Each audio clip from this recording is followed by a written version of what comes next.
والمنكر والبغي يعظكم لعلكم تذكرون۔ اللہ تبارک و تعالی نے کلام مقدس کی ان آیات مبارکہ میں عدل اور احسان کا حکم فرمایا ہے، اور سابقہ آیات میں اور سابقہ دروس میں الحمدللہ ہم نے پڑھا اللہ تبارک و تعالی نے اپنی قدرت کاملہ اور اپنے علم کامل اور علم غیب کا ذکر فرمایا۔ وَلِلَّهِ غَيْبُ السَّمَاوَاتِ وَالْأَرْضِ، کہ آسمانوں میں اور زمینوں میں جو بھی غیب ہے اس کا علم صرف اللہ کی ذات کو ہے۔ اس سے علم کامل اور علم محیط ثابت ہوا، اور اس کے بعد قدرت کاملہ کا اظہار فرمایا کہ وما امر الساعۃ الا کلمح البصر او هو اقرب، کہ یہ قیامت کا آنا جو ہے اللہ کے لیے ایسے ہے جیسے پلک جھپکنے کی دیر میں قائم کر دیں، یا اس سے بھی جلدی، کیونکہ انہوں نے تو حکم فرمانا ہوتا ہے کن فیکون، ہو جا بس ہو گیا۔ پھر اس کے بعد اللہ تبارک و تعالی نے اپنی نعمتوں کا ذکر فرمایا۔ قرآن مقدس میں جہاں جہاں بھی نعمتوں کا ذکر ہوتا ہے تو اس کا مقصد یہ ہوتا ہے کہ بندہ اپنے منعم حقیقی جو نعمت کرنے والی ذات ہے اس کو پہچانے۔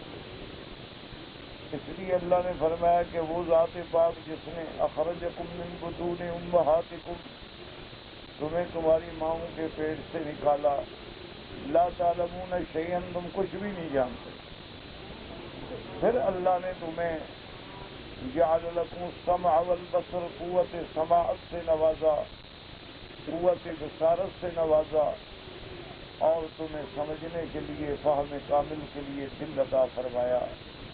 یعنی نہیں جانتے تھے، تو پھر جن چیزوں سے علم حاصل ہوتا ہے وہ یہ تین چیزیں ہیں، یا آدمی سن کے علم حاصل کرتا ہے، یا دیکھ کے علم حاصل کرتا ہے، یا دل میں تدبر و تفکر کے بعد علم حاصل کرتا ہے۔ اللہ تبارک و تعالی نے اس میں بھی فرمایا کہ لعلکم تشکرون، تاکہ پھر ان نعمتوں پہ غور کرو اور میری نعمتوں کا شکر کرو۔ شکر کا معنی یہ ہوتا ہے سب سے پہلے کہ اللہ پہ ایمان لاؤ، اس لیے جو کافر ہے وہ شاکر نہیں ہوتا۔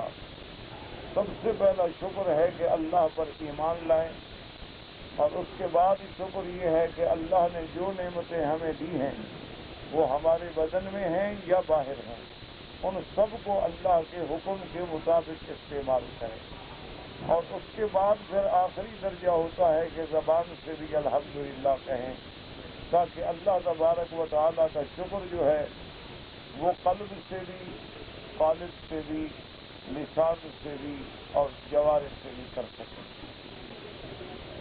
پھر اللہ نے اپنی قدرت کاملہ کی طرف توجہ دلائی تھی کہ الم یروا الی الطیر مسخرات، ان کے ذریعے پرندوں کو نہیں دیکھتے ہو کہ ان پرندوں کا پیدا کرنا، پھر اس کو اڑنا کس نے سکھایا ہے، پھر اس کو یہ پر کس نے عطا کیے ہیں، اور پھر اتنے بھاری بھاری پرندوں کو فضاؤں میں کون ہے جو تھامنے والا ہے، ورنہ تو اصولاً ان کو گر جانا چاہیے، لیکن اللہ نے ان کو کیسے تعلیم دی، اللہ نے ان کو کیسا جسہ دیا کہ وہ ہواؤں کو اور فضاؤں کو چیر کے اڑتے ہیں، پھر وہ کیسے پر پھیلاتے ہیں اور کیسے اپنے آپ کو روکتے ہیں۔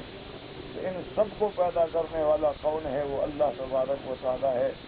اس لیے فرمایا ان فی ذلک لآیات لقوم یؤمنون، ان سب چیزوں میں نشانیاں ہیں میری، لیکن ان لوگوں کے لیے جو ایمان لاتے ہیں۔ جو اللہ کو ہی نہ مانے، ایمان ہی نہ لائے، اس کے لیے تو پھر یہ نشانیاں بے فائدہ ہے۔ پھر اللہ نے اپنی دوسری نعمتوں کا ذکر کیا، فرمایا دیکھو میرے بندے، میں نے تمہارے لیے گھر بنائے، واللہ جعل لکم من بیوتکم سکنا، تاکہ تم اس میں سکون حاصل کرو، اور پھر میں نے وہ گھر صرف مٹی پہاڑوں کے نہیں، وجعل لكم من جلود الانعام بیوتا، پھر میں نے جانوروں کے چمڑے سے بھی تمہارے لیے تمہیں عقل دیا کہ خیمے بناؤ۔ تو ان جانوروں کو پیدا کرنے والا، ان کو یہ چمڑا دینے والا، پھر ان چمڑوں کو کام لگانے کا عقل دینے والا کون ہے؟ وہ اللہ تبارک و تعالی ہے۔ ایک تو وہ گھر ہیں جو تمہارے مستقل ہیں، اور یہ تم خیمے بناتے ہو تاکہ سفر میں بھی حضر میں بھی آسانی رہے۔ اور اللہ نے فرمایا کہ پھر دیکھو کہ میرے جتنے مخلوق ہے، میں نے جو انعام و مواشی پیدا کیے ہیں، ومن اصوافہا، کہ تم اس کی اون سے فائدہ اٹھاتے ہو، واوبارہا، اوبار کہتے ہیں ببر، وہ روئیں جیسے کہ اونٹ کی روئیں ہوتی ہیں، اس کی روؤں سے بھی تم فائدہ اٹھاتے ہو، واشعارہا، اور بالوں سے بھی فائدہ اٹھاتے ہو، اساساً یہ تمہارے لیے نفع کی چیزیں ہیں، ومتاعا الی، تو اللہ نے فرمایا کہ یہ ساری چیزیں میں نے تیرے لیے پیدا کی، کہ کسی جانور کی اون سے کپڑے بناتے ہو، کسی کے بالوں سے کپڑے بناتے ہو، کسی کے روئیں سے کپڑے بناتے ہو، یہ ساری میری نعمتیں ہیں۔ واللہ جعل لکم مما خلق ظلالا، پھر اللہ فرماتی ہے میری نعمتوں میں سے دیکھو کہ میں نے جو چیزیں پیدا کی ہیں، میں نے درخت بنائے ہیں تو ان کا سایہ بھی بنایا ہے، اور کبھی وہ سایہ دائیں ڈھلتا ہے، کبھی وہ بائیں ڈھلتا ہے۔ میں نے پہاڑ پیدا کیے، ان کا بھی ایک سایہ ہے، تاکہ میرے بندے جو ہیں وہ اس سائے سے فائدہ اٹھا سکیں۔ وَجَعَلَ لَكُم مِّنَ الْجِبَالِ أَكْنَانًا، اور میں نے پہاڑ بھی تمہارے تابع کر دیے کہ ان میں سرنگیں کھود کے اور گھر بنا کے تم اپنے ٹھکانے محفوظ بناتے ہو۔ وَجَعَلَ سَرَابِيلَ تَقِيكُمُ الْحَرَّ، اور میں نے تمہارے لیے لباس بنائے، لباس سے تم گرمی سے بچتے ہو، یعنی جیسے گرمی سے بچتے ہو اسی طرح سردی سے بچتے ہو۔ تو یہ ساری میری نعمتوں پہ غور کرو۔ کذالک یتم نعمتہ علیکم، اللہ نے اپنی نعمتیں تم پہ پوری کر دیں، کیوں؟ لعلکم تسلمون، تاکہ تم صحیح مسلمان ہو سکو اور اپنے آپ کو اللہ کے سپرد کر دو، اپنے آپ کو اللہ کے احکام کا تابع کر دو۔ اور اس کے بعد میرے اللہ نے خطاب فرمایا اپنے پیارے نبی سیدنا محمد مصطفیٰ صلی اللہ علیہ وسلم کو، فرمایا فَإِن تَوَلَّوْا فَإِنَّمَا عَلَيْكَ الْبَلَاغُ الْمُبِينُ، کہ میرے محبوب اگر اتنے دلائل کے بعد، اتنی نشانیوں کے بعد بھی اگر قوم نہ مانے تو آپ کے ذمے صرف میری بات پہنچا لینا ہے، نہ مانے تو ان کا اپنا نقصان ہے۔ اور پھر اپنے بندوں کی حالت کا ذکر فرمایا کہ یعرفون نعمت اللہ، یہ کیسے لوگ ہیں اللہ کی نعمتوں کو جانتے بھی ہیں اور پھر انکار کرتے ہیں۔ ثم ینکرونہا واکثرہم الکافرون، تو ان تمام آیات مبارکہ میں اللہ تبارک و تعالی نے اپنی نعمتوں کا ذکر فرمایا، اور وہ نعمتیں مختلف ہوتی ہیں۔ اللہ کی نعمتیں جو ہیں وہ آفاق میں بھی ہیں، اللہ کی نعمتیں جو ہیں وہ ہمارے انفس میں بھی ہیں۔ اللہ کی نعمتیں جو ہیں یہ دریا دیکھو، بر دیکھو، بحر دیکھو، آسمان دیکھو، زمینیں دیکھو، یہ تمام نعمتیں اللہ نے تمہارے لیے پیدا کی، اور تمہیں کس لیے پیدا کیا؟ اپنی ذات کے لیے پیدا کیا۔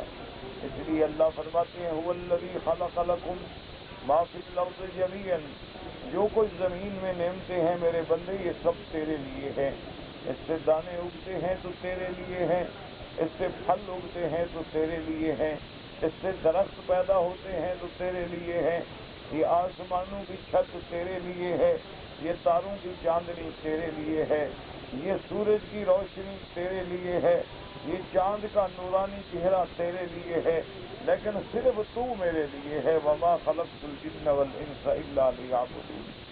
تو اب اسی پہ غور کریں کہ اللہ کی تو ہر نعمت ہمارے استعمال میں ہو، لیکن ہم اللہ کی اطاعت نہ کریں، اللہ کی فرما برداری نہ کریں اور اللہ کی عبادت میں کوتاہی کریں، تو اس سے بڑا ناشکرہ انسان کون ہوگا؟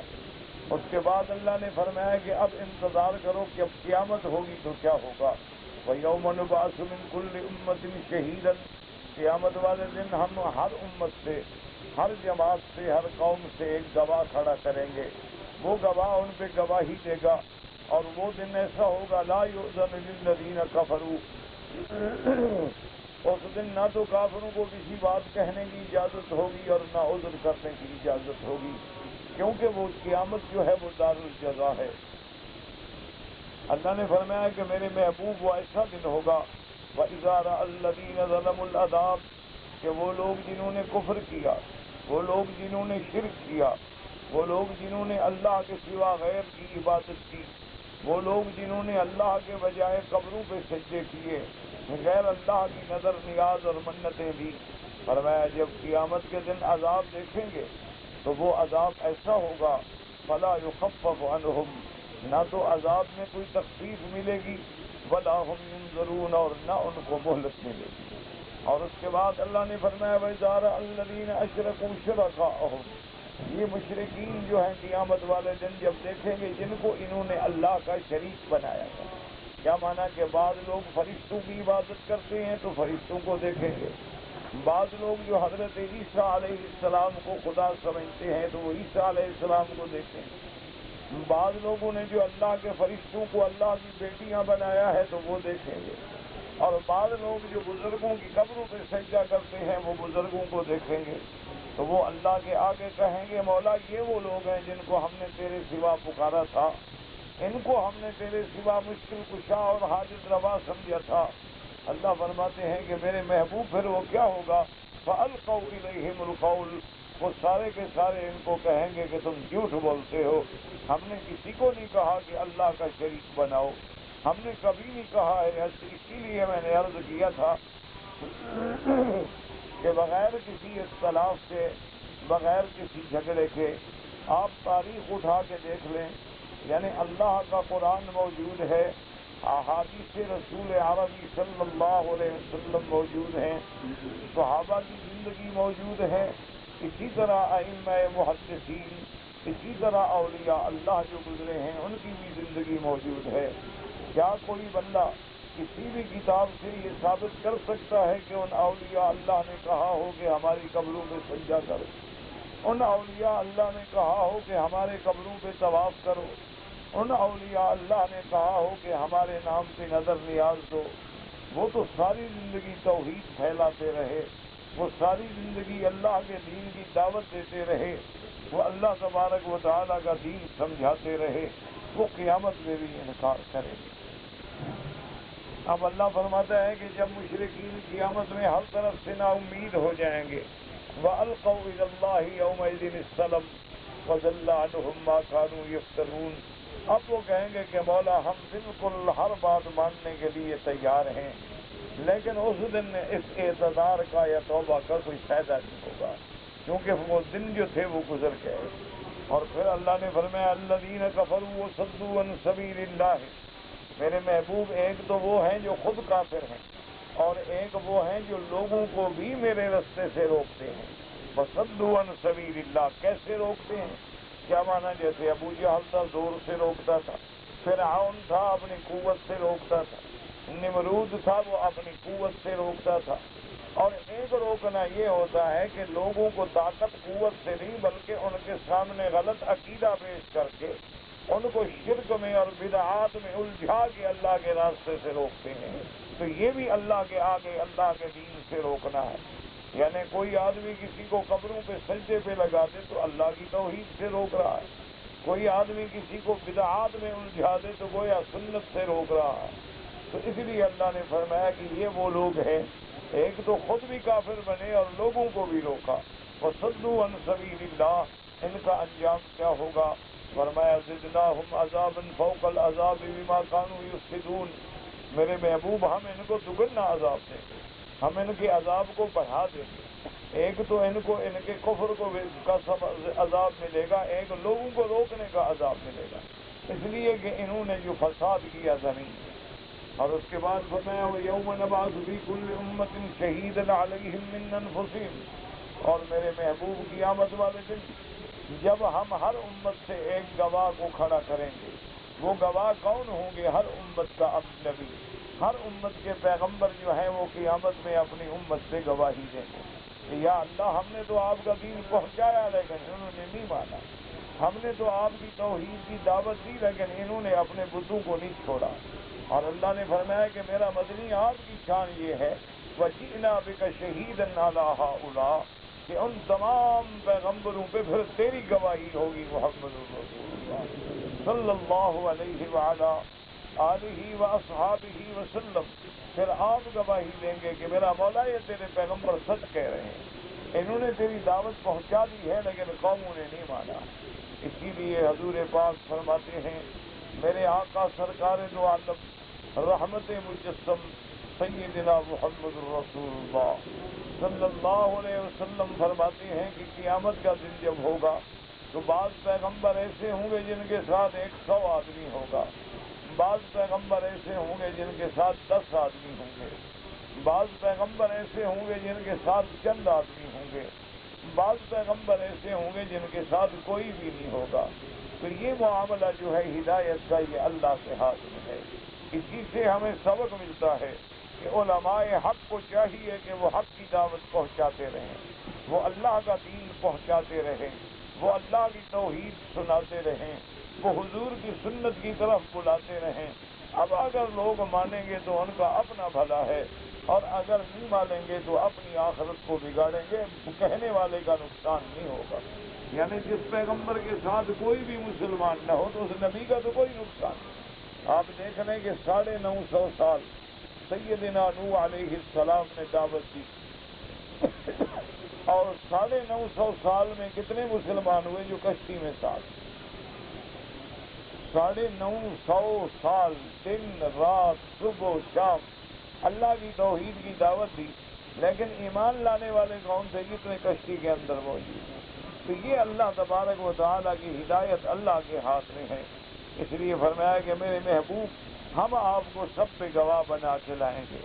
باقی بعض لوگ جو ہیں یہ لفظ شہید سے یا لفظ شاہد سے لوگوں کو دھوکہ دیتے ہیں کہ دیکھو جی جب حضور پاک تمام انبیاء پر گواہی دیں گے، حضرت آدم سے لے کر اپنی ذات تک گواہی دیں گے، تو اس کا مطلب ہے کہ گواہ تو وہ ہوتا ہے جس نے دیکھا ہو، گواہ تو وہ ہوتا ہے جو جانتا ہو، گواہ تو وہ ہوتا ہے جس کے سامنے وقوع ہوا ہو۔ اس کا معنی یہ ہے کہ حضور ہر دور میں حاضر تھے، حضور ہر دور میں ناظر تھے، ہر جگہ موجود تھے، تبھی تو گواہی دیں گے۔ تو یہ حالت کی بات ہے۔ اللہ کے نبی نے جہاں یہ فرمایا ہے کہ وہ گواہی دیں گے، اللہ کا قرآن یہ کہتا ہے وَكَذَلِكَ جَعَلْنَاكُمْ أُمَّةً وَسَطًا لِتَكُونُوا شُهَدَاءَ عَلَى النَّاسِ، کہ میرے محبوب آپ کی امت کو بھی ہم نے امت وسط بنایا ہے، اور آپ کی امت بھی قیامت میں لوگوں پہ گواہی دے گی۔ تو اب جب حضور کی امت گواہی دے گی تو ساری امت حاضر ناظر ہو جائے، اس لیے کہ وہ گواہی دیں گے۔ حالانکہ وجہ کیا ہے؟ ہم جو گواہی دیں گے تو فرمان محمد مصطفیٰ پر، کہ ہمیں حضور نے فرمایا کہ اتنے پیغمبر آئے اور سب نے دعوت دی، تو ہم حضور کی بات کو مان کے گواہی دیں گے، اور حضور پاک جو گواہی دیں گے تو اللہ کے وحی پر کہ وما ارسلنا من قبلک الا رجالا نوحی الیہم انہ لا الہ الا انا فاعبدون۔ اللہ نے فرمایا میرے محبوب آپ سے پہلے جتنے ہم نے پیغمبر بھیجے ہیں وہ بھی انسان بھیجے ہیں، وہ بھی ہم نے مرد بھیجے ہیں، اور ان سب نے بھی میری توحید کی دعوت دی ہے، ان سب نے بھی میری عبادت کے لیے لوگوں کو پکارا ہے۔ جیسے اللہ نے قرآن مقدس میں حضرت آدم کا قصہ سنایا، حضرت نوح علیہ السلام کا قصہ سنایا، حضرت یعقوب و یوسف علیہ السلام کا قصہ سنایا، حضرت موسیٰ و عیسیٰ علیہ السلام کا قصہ سنایا، تو اللہ نے علم دیا محمد مصطفیٰ کو، تب حضور گواہی دیں گے، اور وہ گواہی بھی اجمالاً ہوگی۔ اجمال کا کیا معنی ہے؟ کہ میرا اللہ تیرے نبی سچے ہیں، انہوں نے تیرا دین پہنچایا ہے، اب اس کی تفصیل کیا ہے یہ اللہ کے سوا کوئی نہیں جانتا ہے۔ اس لیے لوگوں کے عقائد کو خراب نہ کیا کریں، اور اللہ کے قرآن کے معانی میں تحریف نہ کیا کریں۔ اسی لیے ایک حدیث مبارک میں آتا ہے کہ ایک اعرابی سے، ایک جنگل کے رہنے والے بدو سے میرے آقا نے ایک اونٹ خریدا۔ حضور صلی اللہ علیہ وسلم کا سودا طے ہو گیا، بات طے ہو گئی، تو حضور نے فرمایا کہ تم انتظار کرو، کہا کہ میں جا کے پیسے مہیا کر کے تمہیں دوں اور اپنا اونٹ لے دوں۔ تو اس نے کہا کہ ٹھیک ہے یا رسول اللہ میں انتظار کرتا ہوں۔ جب حضور تشریف لے گئے تو ایک اور آدمی آیا، اس نے زیادہ پیسے دے دیے تو اس نے اس کو اونٹ بیچ دیا۔ اتنی دیر میں حضور تشریف لے آئے صلی اللہ علیہ وسلم. تو حضور نے فرمایا کہ بھی پیسے لو اور اونٹ دے دو. اس نے کہا حضور میں نے تو آپ کو اونٹ نہیں بیچا ہے, میں نے آپ کو اونٹ نہیں بیچا, آپ کی میری بات تو ہوئی تھی لیکن میں نے بیچا نہیں. ایسے بھی لوگ ہیں نا جو اللہ کے نبی کے سامنے جھوٹ بولے. آپ حیران ہوں گے کیا ایسے نہیں ہیں جو اب آج کل کعبے میں جھوٹ بولتے ہیں, اللہ کے حرم میں جھوٹ بولتے ہیں, اللہ تبارک و تعالیٰ کے نام کی قسم کھا کے جھوٹ بولتے ہیں اور اس بات کو کچھ نہیں سمجھتے, لیکن انجام بڑا خطرناک ہوتا ہے ان باتوں کا. تو بہرحال اس نے انکار کر دیا. حضور نے فرمایا خدا کے بندے تم نے سودا کیا ہے. اس نے کہا حضور میں نے سودا نہیں کیا, اگر کیا ہے تو آپ گواہ لے آئیں. اب خدا کی شان ہے جب بات ہوئی تو کوئی بندہ ہی موجود نہیں تھا, تو گواہ حضور کہاں سے لے آئیں. تو ابھی حضور سوچ رہے ہیں کہ میں کہاں سے گواہ لے آؤں اللہ کے بندے کے. اتنی دیر میں ایک صحابی آئے, اس نے کہا انا اشہد یا رسول اللہ. اس نے کہا حضور میں گواہی دیتا ہوں کہ آپ نے واقعی خریدا ہے. اب وہ بدوی پریشان ہو گیا کہ اب تو گواہ بھی مل گیا. تو حضور صلی اللہ علیہ وسلم جب بات ختم ہو گئی تو حضور نے فرمایا کہ تم نے کیسے گواہی دی, تم تو موجود ہی نہیں تھے اللہ کے بندے.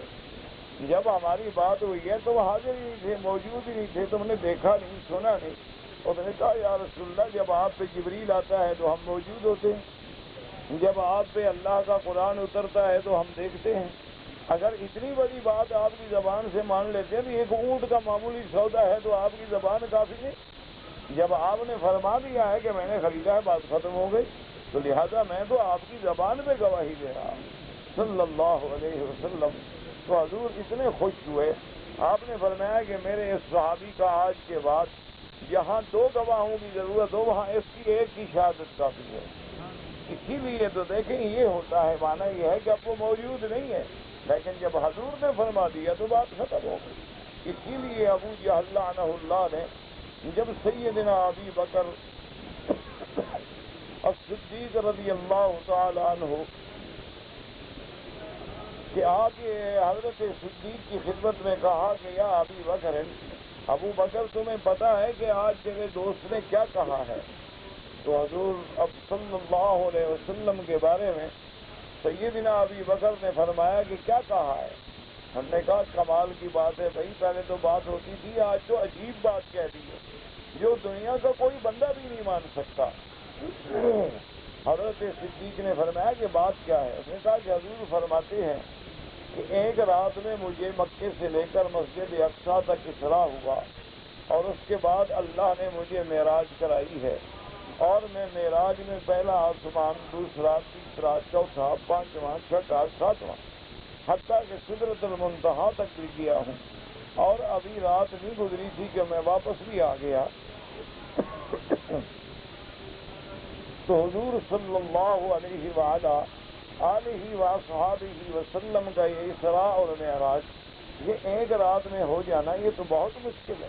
کیسے ہو سکتا ہے کہ مکے سے مسجد اقصیٰ تک 1 مہینے کا سفر ہے, اور پھر آپ کے نبی فرماتے ہیں کہ زمین سے آسمان تک 500 سال کا سفر ہے. تو 7 آسمانوں کا معنی یہ ہے کہ 3500 سال کا سفر ہے. اور حضور صلی اللہ علیہ وسلم اگر ایک رات میں یہ سارا اسراء اور معراج طے فرما لیں تو یہ کیسے ہو سکتا ہے. لیکن اب آپ دیکھیں ایمان ابا بکر رضی اللہ تعالی عنہ, تو حضرت صدیق نے کوئی لمبی بحث نہیں کی, کوئی دلائل نہیں مانگے. اس نے کہا حل قال رسول اللہ, اس نے کہا ابو جہل یہ بتاؤ جو کہہ رہے ہو یہ میرے محبوب نے کہا ہے. اس نے کہا کہ ہاں بالکل ابھی ابھی سن کے کہا صدق رسول اللہ, اللہ کا نبی سچ کہتا ہے. اس نے کہا کمال ہے تم مانتے ہو. اس نے کہا بے وقوف ہم تو اس سے بھی زیادہ بات مانتے ہیں. تو اگر جبریل آسمانوں پہ آتا ہے اور جاتا ہے تو حضور کے سامنے تو جبریل خادم ہے. اگر حضور صلی اللہ علیہ وسلم بھی چلے گئے تو کیا بات ہے. اس لیے یہ معنی ہوتا ہے شہادت کا کہ حضور شہادت دیں گے اللہ کے بتلانے سے, اور امت شہادت دے گی محمد مصطفیٰ کے بتلانے سے. یہ معنی نہیں ہوتا کہ حضور ہر جگہ حاضر و ناظر ہیں یا حضور صلی اللہ علیہ وسلم عالم الغیب ہیں. جو لوگ یہ عقیدہ رکھتے ہیں وہ ایمان سے نکل جاتے ہیں. علم غیب جو ہے یہ خاصہ خدا ہے. اگر اللہ چاہتے ہیں تو ظاہر فرما دیتے ہیں, اور اگر اللہ چاہیں تو ظاہر نہیں فرماتے ہیں۔ اسی طرح ہر جگہ معیت علم جو ہے یہ خاصہ خدا ہے کہ اللہ تبارک و تعالیٰ کی صفت علو ہے اور آپ کا مقام عرش اعلیٰ ہے، جیسے آپ کی شان کو زیبا ہے، لیکن اللہ کا علم محیط ہے، ذرہ ذرہ اس کے علم میں ہے۔ یہ حاضر اور ناظر بھی صرف اللہ کی شان ہے، ہر جگہ موجود ہونا معیت علم کے ساتھ، اور ہر چیز کو دیکھنا، ہر ذرہ ذرہ دیکھنا، یہ صفت خدا بندی۔ اس لیے اللہ تبارک و تعالیٰ نے اس کے بعد فرمایا کہ میرے محبوب وَنَزَّلْنَا عَلَيْكَ الْكِتَابَ تِبْيَانًا لِكُلِّ شَيْءٍ، میرے محبوب، اور ہم نے آپ کو ایسی کتاب دی ہے، یعنی قرآن پاک۔ دعا فرمایا کریں، کئی دنوں سے تکلیف ہے، اللہ شفا عطا فرما دے۔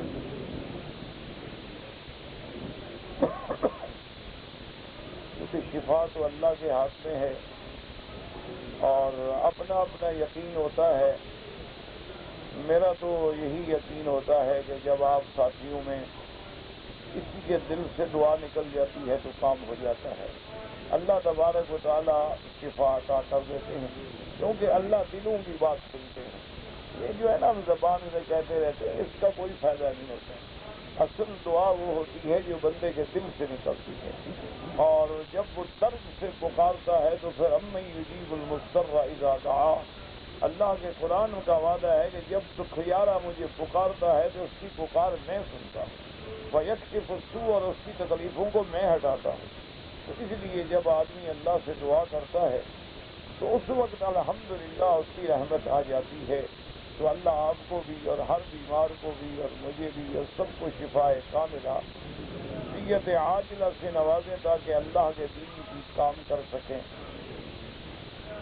تو اللہ نے فرمایا کہ ہم نے آپ پر ایسی کتاب اتاری ہے تبیانا لکل شیء، جس میں ہم نے ہر چیز کھول کے بیان کر دی۔ ہر چیز کا معنی یہ نہیں ہوتا کہ اللہ نے اب قرآن میں ہوائی جہاز بنانے کا طریقہ سکھایا ہے، یہ ہر چیز کا معنی یہ نہیں ہوتا کہ قرآن میں سونے کا نسخہ بنانا لکھا ہوا ہے۔ معنی یہ ہوتا ہے کہ جن چیزوں کا تعلق انسان کے ایمان سے ہے، انسان کی نجات سے ہے، کیا حلال ہے، کیا حرام ہے، کیا حدود ہیں، کیا فرائض ہیں، کیا چیزیں ہیں، اور بعض معاملات میں بنیادی مسئلہ قرآن میں موجود ہے، تفصیل جو ہے وہ فرمان محمد مصطفیٰ صلی اللہ علیہ وسلم۔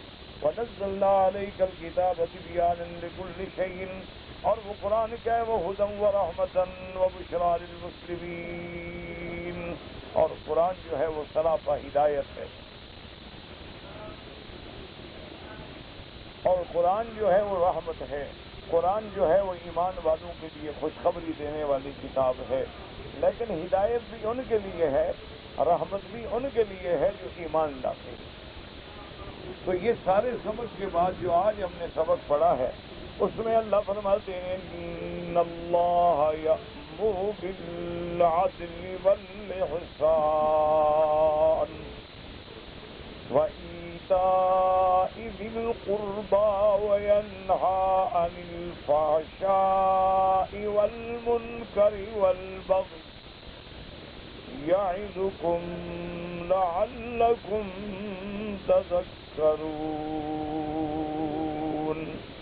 یاد رکھو ان آیات میں اللہ نے 3 چیزوں کا حکم دیا ہے اور 3 چیزوں سے منع کیا ہے۔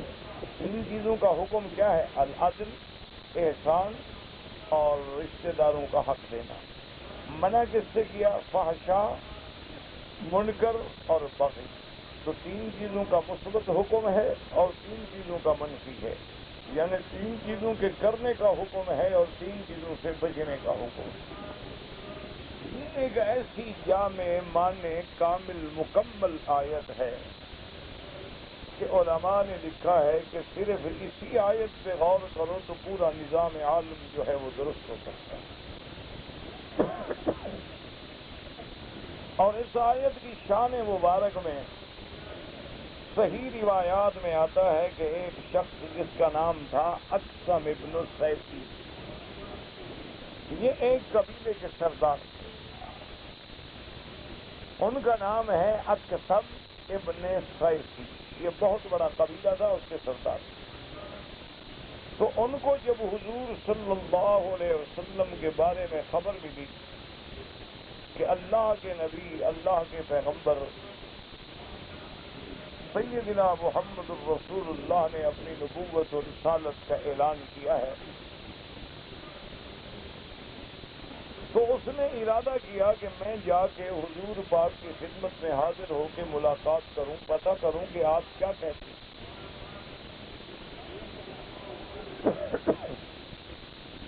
جب اکثر ابن سیفی نے سرکار دو عالم کی خدمت میں آنے کے لیے تیاری کی تو اس کی قوم اکٹھی ہو گئی اور انہوں نے کہا کہ آپ بہت بڑے سردار ہیں، آپ اپنے قوم کے بہت بڑے مایہ ناز اور مایہ فخر انسان ہیں، آپ نہ جائیں خود چل کے، بلکہ اگر آپ چاہتے ہیں اور آپ اس بات کو ضروری سمجھتے ہیں تو اپنی قوم کے کچھ بندے بھیج دیں جو حضور پاک سے پوچھ کے مل کے آ کر آپ کو بات بتائیں، آپ پھر ارادہ کریں۔ آپ حضور کی خدمت میں کیوں جائیں پیدل جائیں، آپ خود جا کے کیوں بیچیں؟ اس نے کہا کہ تو اس نے اپنی قوم کے دو آدمی جو بڑے سمجھدار تھے اور بڑے عقل والے تھے تیار کیے اور ان سے کہا کہ صرف حضور سے دو باتیں پوچھنی ہیں۔ ایک بات تو یہ پوچھنی ہے کہ من انتا، اور دوسری پوچھنی ہے ما انتا۔ یہ دیکھیں عرب کے لوگ ہیں، کوئی شان تو ہے نا عربوں میں، بھئی آخر اللہ نے قرآن بھی عربی میں اتارا، اللہ نے پیغمبر خاتم الانبیاء امام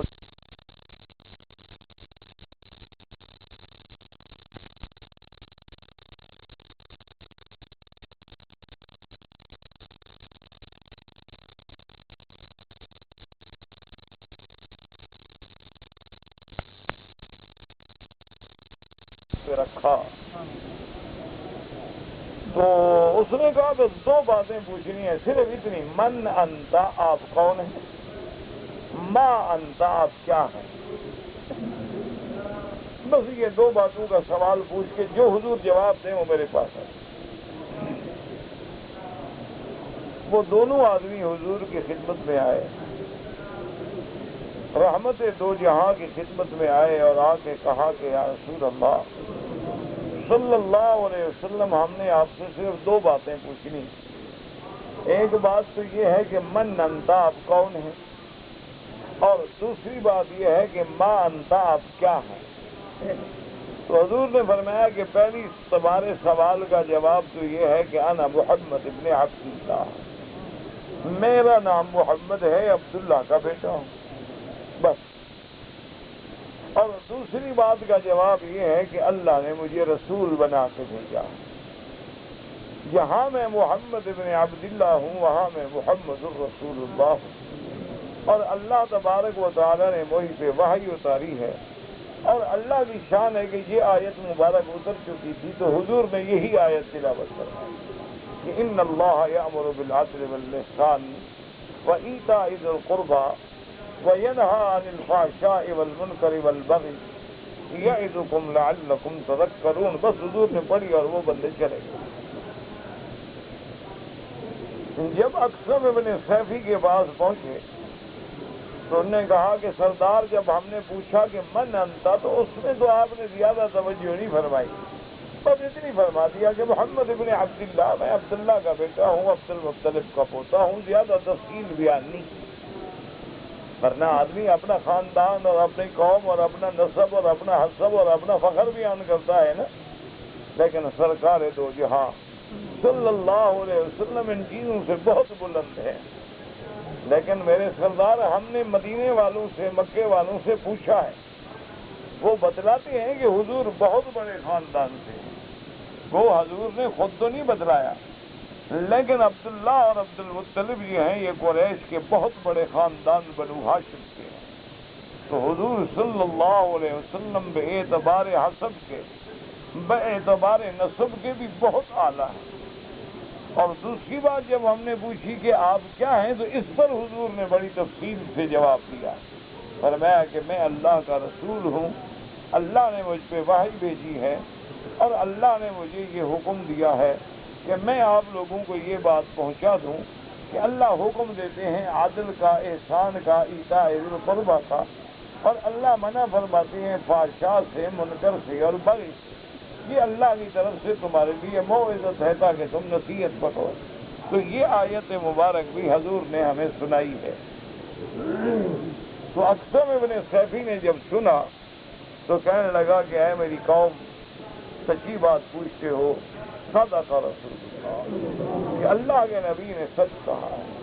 انہی تین چیزوں میں تو ساری دنیا کا نظام بند ہے، انہی تین چیزوں سے بچ جاؤ تو ساری دنیا کی برائیوں سے بچ جاؤ گے۔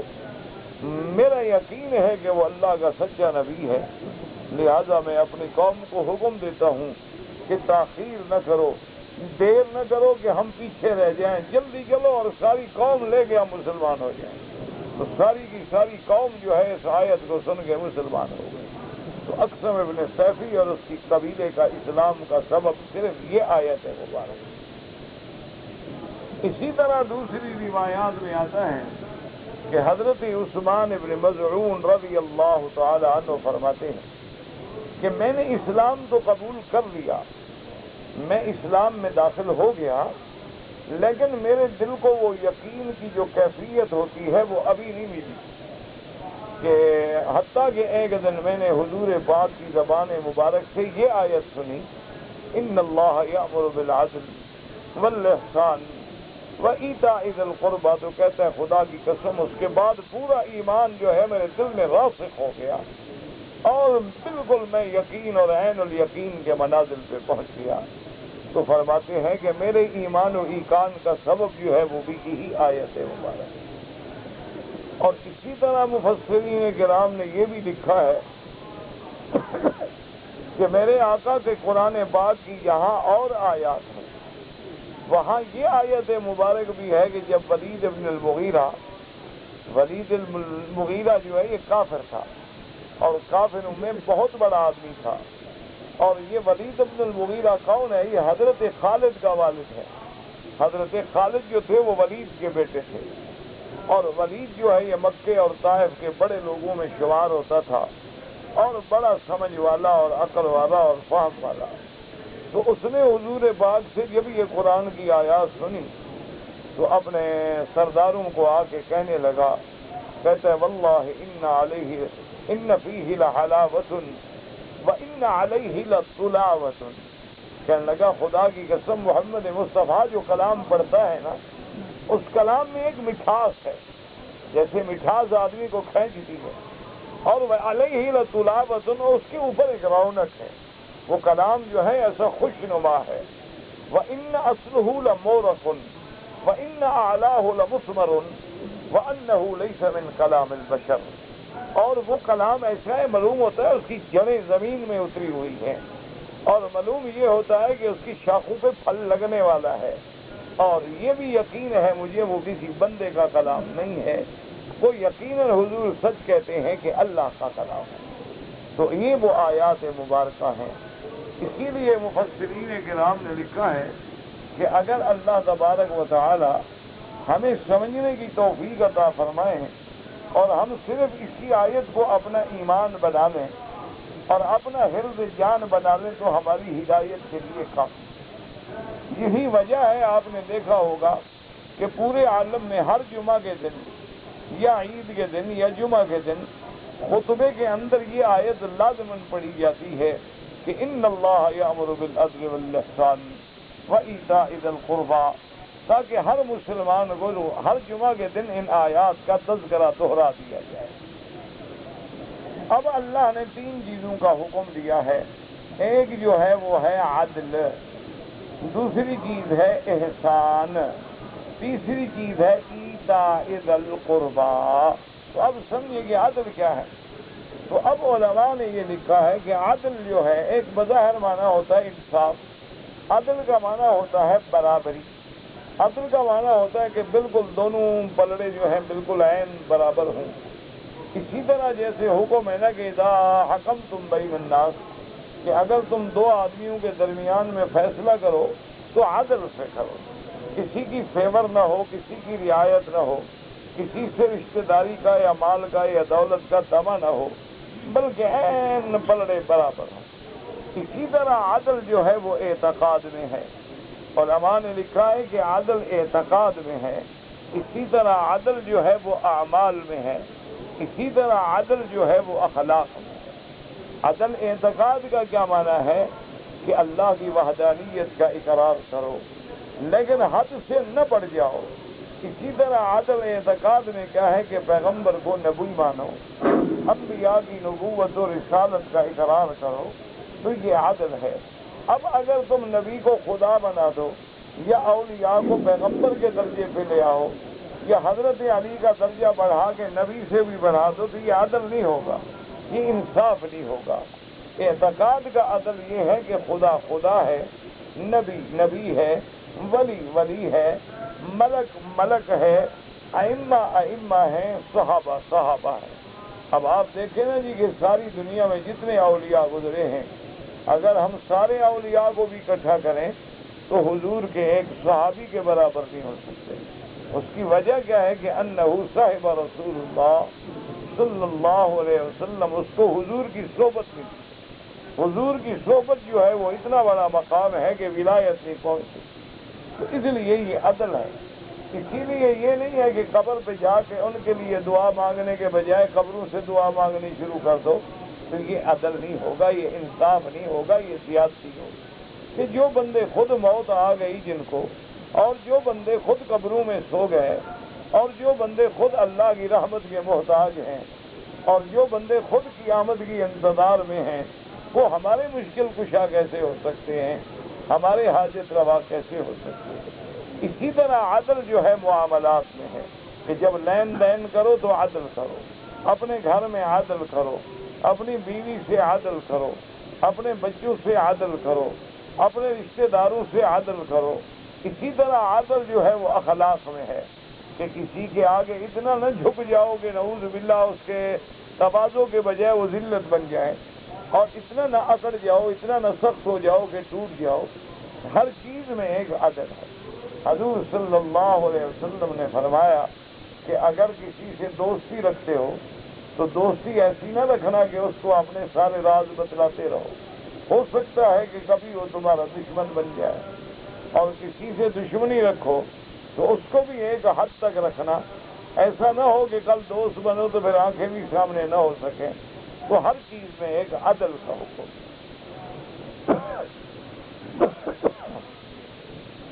اسی طرح جب اللہ کے حدود ہیں، اب آپ نے دیکھا ہے کہ ایک یہودی عورت کا مقدمہ ان کی خواہش کے مطابق میرے آقا کی خدمت میں آ گیا۔ ایک یہودی عورت نے چوری کی،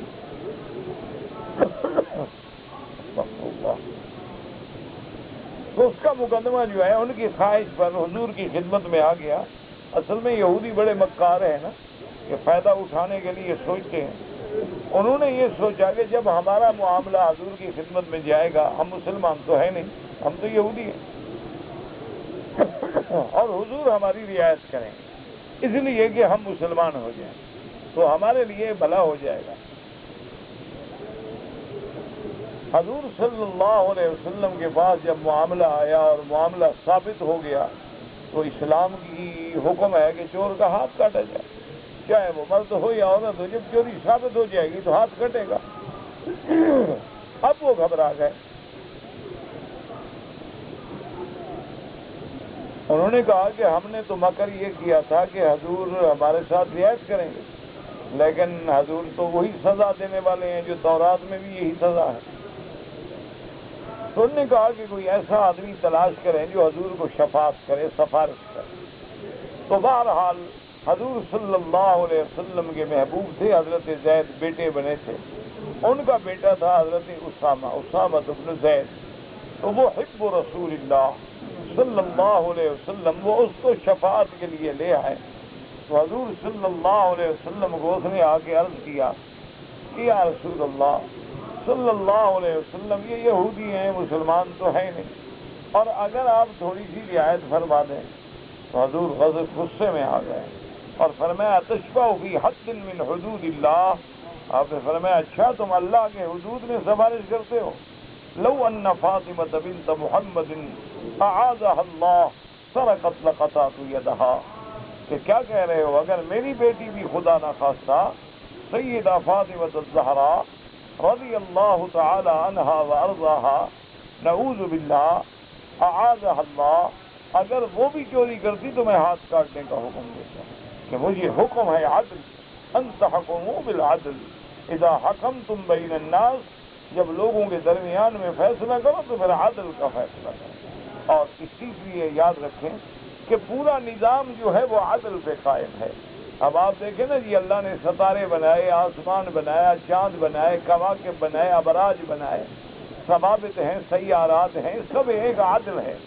اگر اس اور نظام پہ قائم نہ رہے تو ٹوٹ جائے گا۔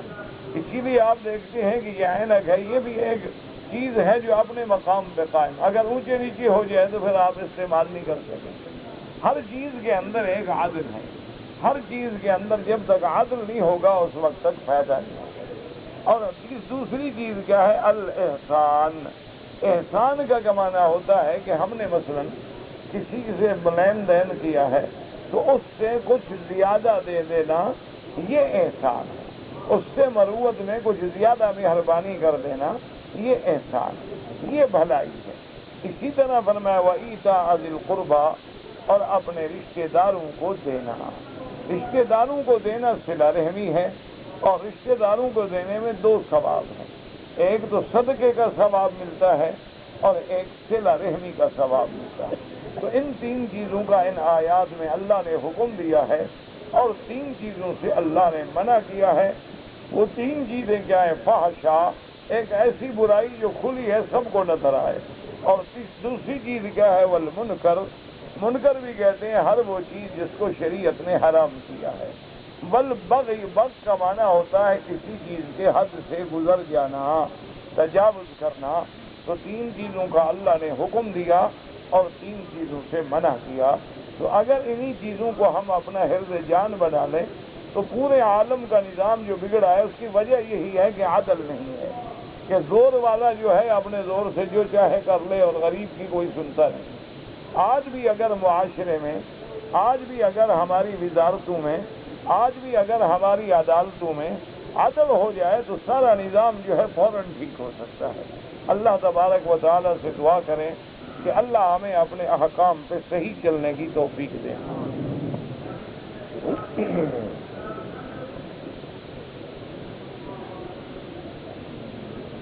میرا بھائی گزارش یہ ہے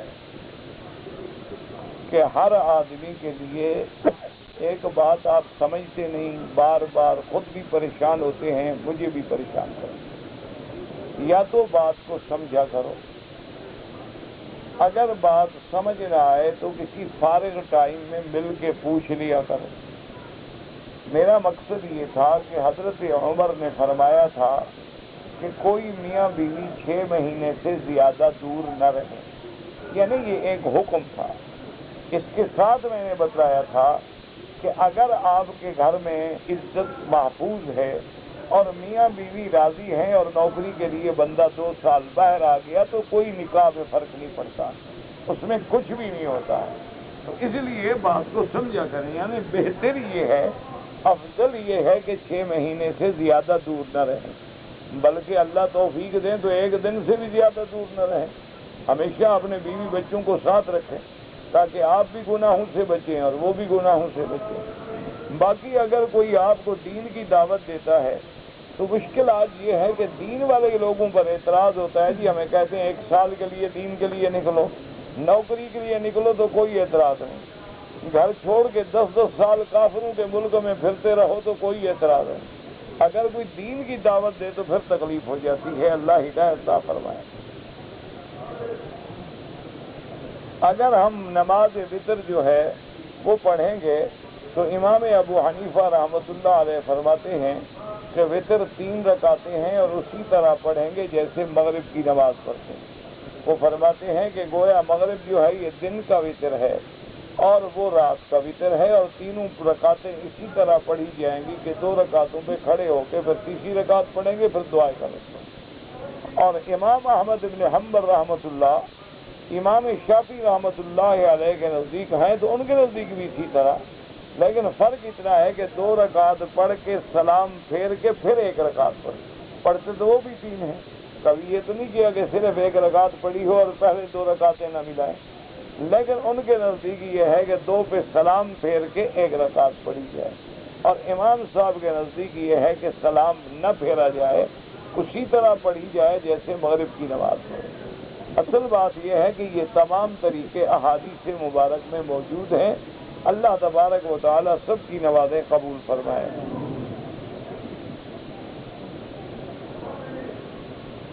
ایک عورت نماز میں قرآن کی آیت پڑھتا ہے، آواز خود نہیں سنتا ہے، مجھے نہیں سمجھ آیا مقصد کیا ہے. یعنی ایسا پڑھتی ہے، ٹھیک ہے، کوئی حل نہیں، عورت کو تو ویسے بھی ایسا پڑھنا چاہیے.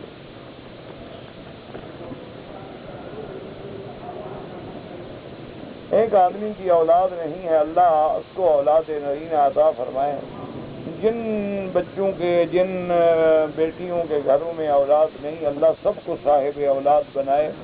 اور دعا کرو جن کی اولاد ہے، اللہ ان کی اولادوں کو ماں باپ کی آنکھوں کی ٹھنڈک بنائے، قرۃ عین بنائے اور صالح بنائے. کہتے جی آپ کا بیان سننے کے لیے عورتوں کے لیے کوئی جگہ بنائیں.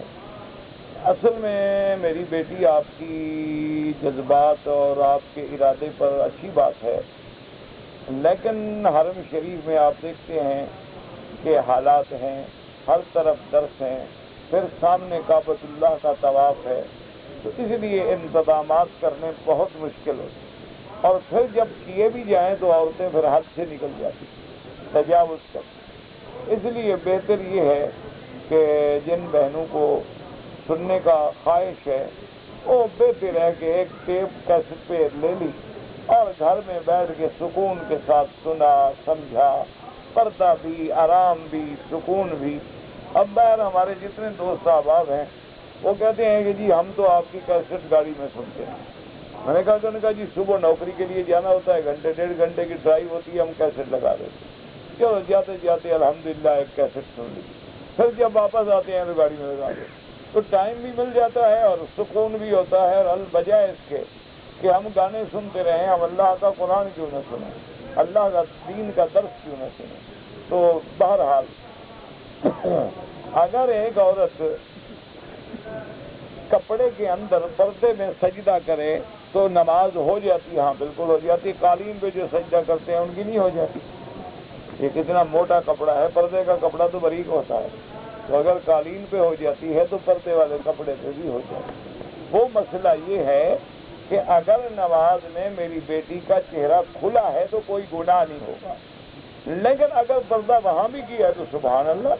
اسی لیے تو حکم ہے کہ عورت اپنے گھر میں نماز پڑھے تاکہ اس کا پردہ قائم رہے. اور یہ حکم کب دیا تھا؟ جب نماز پڑھانے والے خود محمد الرسول اللہ امام الانبیاء والمرسلین، لیکن فرمایا کہ ان کی نماز گھر میں، تو بہرحال نماز ہو جاتی ہے.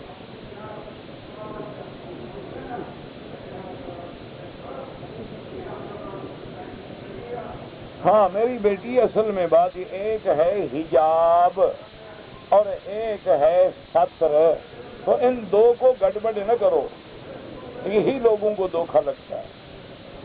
ستر کا معنی یہ ہے کہ جس کا چھپانا شریعت میں فرض ہے، اگر وہ ذرا بھی کھلا رہے گا تو نہ عبادت ہوگی نہ نماز ہوگی بلکہ گناہگار ہوگی. کیا معنی؟ اب مرد ہے، مرد کا سطر جو ہے وہ ناف سے لے کر گھٹنے تک یہ سطر ہے. یہ جگہ وہ اپنے باپ، بھائی، بیٹا کسی کے آگے بھی نہیں کھول سکتا. سمجھ آئی؟ عورت کے لیے سر سے لے کر پاؤں تک سطر ہے، یعنی عورت سر سے لے کر پاؤں تک کسی کے آگے اپنا بدن نہیں کھول سکتی. ہاں چہرہ، 2 ہاتھ اور پاؤں سطر میں داخل نہیں. کیا مانا کہ اگر باپ کے آگے کھلے ہیں، بیٹے کے آگے کھلے ہیں، بھائی کے آگے کھلے ہیں، کوئی آگے نہیں، کیونکہ اس کا وہ سطر کا حصہ نہیں ہے. لیکن حجاب الگ چیز ہے، پردہ الگ چیز ہے، سطر الگ چیز ہے. بات کو سمجھیں کہ جیسے مرد، یعنی اب میں اگر قمیض بھی اتار دوں تو کوئی گناہ نہیں ہوگا، اس لیے کہ میرا باقی بدن جو ہے وہ سطر میں داخل نہیں. اسی طرح عورت کا صرف چہرہ اور 2 ہاتھ اور 2 پاؤں سطر میں داخل نہیں. مانا گیا ہے کہ اب باپ کے آمنے سامنے بھی کپڑا پہن کے بیٹھے، یہ تو نہیں ہو سکتا نا. بھائی کے آگے بھی کپڑا ڈال کے بیٹھے نا، یہ سطر میں داخل نہیں ہے، اس کو اپنے ان کے آگے کھول سکتی ہے۔ ایک ہے حجاب، تو فرمایا اللہ نے حکم دے دیا فَاسْأَلُوهُنَّ مِنْ وَرَاءِ الْحِجَابِ کہ اگر حضور کے گھر سے بھی کچھ لینا ہو تو پردے کے باہر کھڑے ہو کے مانگو۔ حجاب الگ چیز ہے اور سطر جو ہے وہ الگ چیز ہے۔ اب دیکھیں مثال کے طور پہ چہرے کے علاوہ، ہاتھوں کے علاوہ اور پاؤں کے علاوہ باقی پورا بدن جو ہے وہ تو بیٹے کے آگے بھی نہیں کھول سکتی، کیونکہ وہ سطر ہے، اس کا کھولنا حرام ہے، وہ ماں سوائے خاوند کے کسی کی نظر نہیں پڑ سکتی۔ ہاں ان چیزوں کا جو ہے یہ چیز جیسے نماز میں، کیونکہ یہ سطر نہیں، اگر کھلا رہے گا تو نماز ہو جائے گی۔ اچھا اگر کوئی عورت چہرے کے ساتھ تھوڑے سے بال ظاہر کر دے تو نماز نہیں ہوگی، کیونکہ بال سطر میں شامل ہے، بات کو سمجھیں، لیکن اگر چہرہ کھلا ہوگا تو نماز ہو جائے گی۔ تو اس لیے سطر اور حجاب میں فرق کرو، احکام سطر الگ ہیں، احکام حجاب الگ ہیں۔ یہ لوگوں کو دھوکہ دیتے ہیں، اور یہ ہاتھوں اور آنکھوں اور ان کا پردہ ہے ہی نہیں، تو اگر یہ پردہ نہیں تو پردہ ہے کس چیز کا؟ اللہ نے پردے کا حکم کیوں دیا؟ تاکہ فتنہ نہ ہو۔ تو سب سے بڑا فتنہ تو چہرے میں ہوتا ہے، سب سے بڑا فتنہ جو ہے انسان کی آنکھوں میں ہوتا ہے، نظر میں ہوتا ہے۔ تو اس لیے سمجھیں آیت حجاب الگ چیز ہے اور احکام سطر جو ہیں وہ الگ چیز ہے۔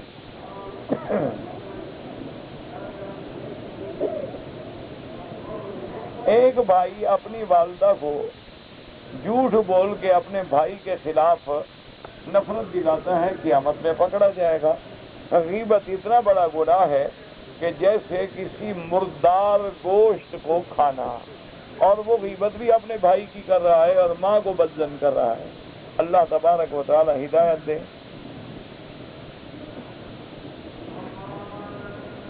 اگر ایک آدمی 4 رکعت سنت پڑھ رہا تھا، تیسری رکعت میں ہے، 1 رکعت باقی ہے کہ نماز کھڑی ہو گئی، اب پوری کر لے، پوری کر کے نماز میں شامل ہو جائے، کیونکہ 1 رکعت پڑھ کے نماز میں مل سکتا ہے۔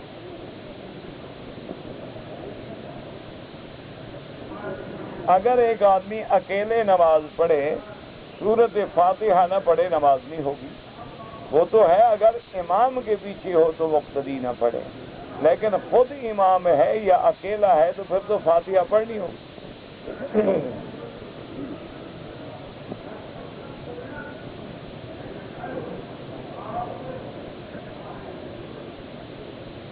اگر ایک امام دوسری رکعت کے بعد تشہد میں نہیں بیٹھا اور کھڑا ہو گیا، پیچھے والوں نے سبحان اللہ کہا، پھر اس کو یاد آیا، پھر بیٹھ گیا، تو اگر پوری طرح کھڑا ہو گیا پھر بیٹھا تو سجدہ صاف کرے۔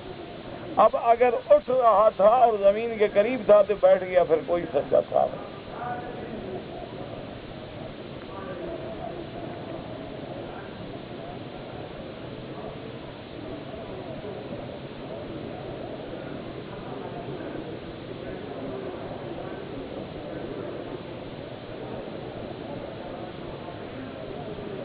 بہرحال یہ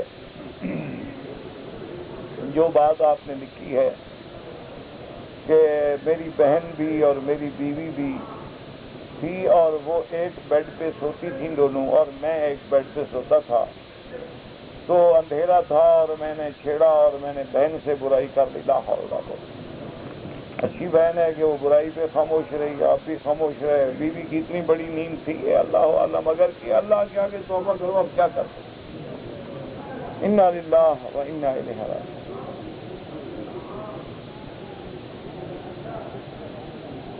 ایک بچہ ہے، 7 سال عمر ہے، کبھی وہ بولتا نہیں ہے، اور بولتا ہے تو 2-4 لفظ انگریزی کے بولتا ہے، کبھی چیختا ہے، کبھی چلاتا ہے۔ اللہ عالم کوئی جن وغیرہ کا اثر ہوگا، کسی ایسے آدمی سے جو ان چیزوں کو جانتا ہو دکھلائیں۔ میں تو کچھ بھی نہیں جانتا میرا بھائی، یہ کوئی ہوتے ہیں بزرگ علماء جو جنات کا اثر ظاہر کرتے ہیں، ان کے پاس لے جائیں۔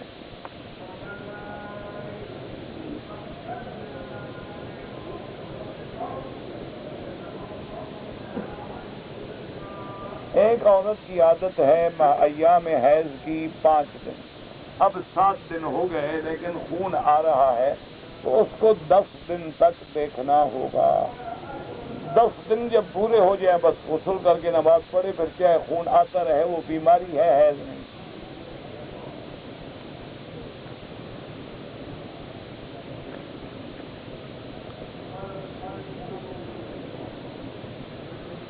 کہتے ہیں جی کہ یہاں پتہ نہیں کیا ہے، مہینے تقریباً 3-4 دفعہ چاول بانٹتے ہیں، ربیع الاول میں بھی بانٹتے ہیں. پوچھا کرو نا کیا ہے، خیرات ہے، صدقہ ہے، کیا چیز ہے، معلوم کیا کرو نا. یہ تو نہیں جو آئے کھا لو.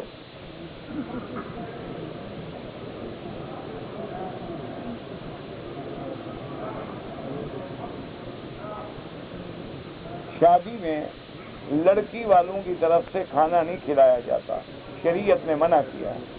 لڑکے والے جو ہیں وہ کھانا کھلائیں. لڑکی والوں کی طرف سے کھانا کھلانا شریعت میں منع ہے. حضور صلی اللہ، کوئی قریبی رشتہ دار گھر میں ہے وہ تو کھائیں گے، لیکن اہتمام کرنا اور دعوت دینا لڑکی والوں کی طرف سے وہ ناجائز، منع کیا حضور صلی اللہ علیہ وسلم. تو لڑکے والے جو ہیں وہ شادی کے بعد دعوت ولیمہ دیں. بعض فقہا کہتے ہیں کہ لڑکی والے اگر کھانے کا انتظام کریں تو کھانا حرام ہے. باقی اللہ اکبر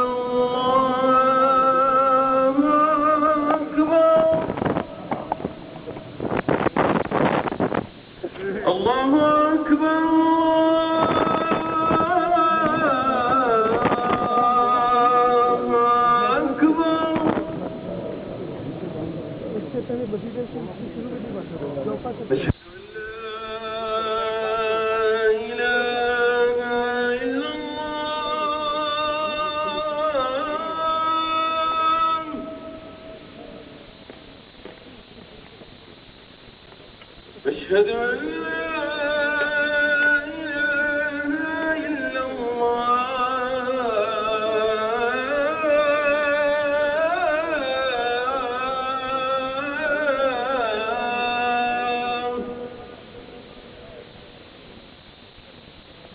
أشهد أن محمدا رسول الله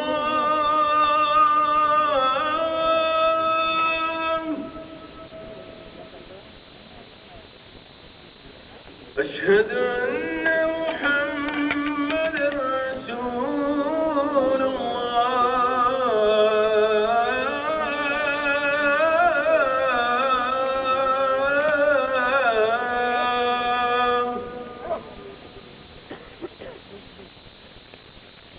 حي على الصلاة